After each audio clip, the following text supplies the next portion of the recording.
திருவள்ளுவரின் வழியில் வாழ்ந்து வாழ்வின் உன்னத நிலையினை அடைய திருக்குறளோடு நாம் என்னும் இந்த நிகழ்விலே இணைந்திருக்கின்ற உங்கள் அனைவருக்கும் முதற்கண் வணக்கம். குறள் எண் 193, அதிகாரம் பயனில சொல்லாமை. ராவணனால் கடத்தப்பட்ட சீதை அசோகவனத்தில் இருந்தார்.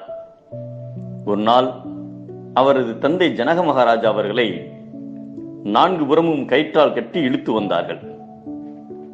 அதை பார்த்ததும் சீதை நெருப்பை மிதித்தவர் போல் புறத்தில் துடித்து கதறி அழுதார். சீதாய், என்னை நீ காப்பாற்ற வேண்டுமென்றால், நம் குலம் வாழ வேண்டுமென்றால் நீ சிறிது அருள் புரிய வேண்டும்.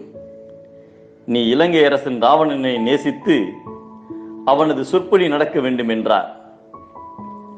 தந்தையின் பரிதாப நிலையினை காண சகிக்காது கண்களை மூடியிருந்த சீதையின் கைகள் அவர் பேசிய பேச்சை கேட்டு காதுகளை தனது கைகளால் மூடினாள். அந்த கன நேரத்தில் தன்னிடம் இவ்வாறு சரியற்ற வார்த்தைகளை தன் தந்தை பேச மாட்டார் என தெரிந்து இதுவும் ராவணின் மாய வேலை என உணர்ந்தார். அவனை நாய் என திட்டி அவ்விடத்திலிருந்து வெளியேற்றினார். ஜனக மகாராஜா போல் மாய வேடத்தில் வந்த மருத்தன் அவ்விடத்திலிருந்து ஓடி ஓடினான். ஒரு நல்ல மலரை அதன் மனத்தால் அறிவது போல் ஒருவனது நல்ல உள்ளத்தை அவனது உரையால் அறியலாம்.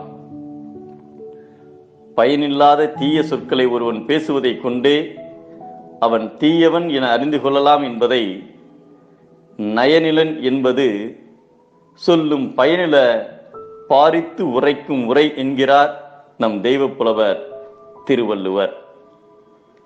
நல்லவர் சொல் நலம் பயக்கும், தீயவர் சொல் தீமையே பயக்கும்.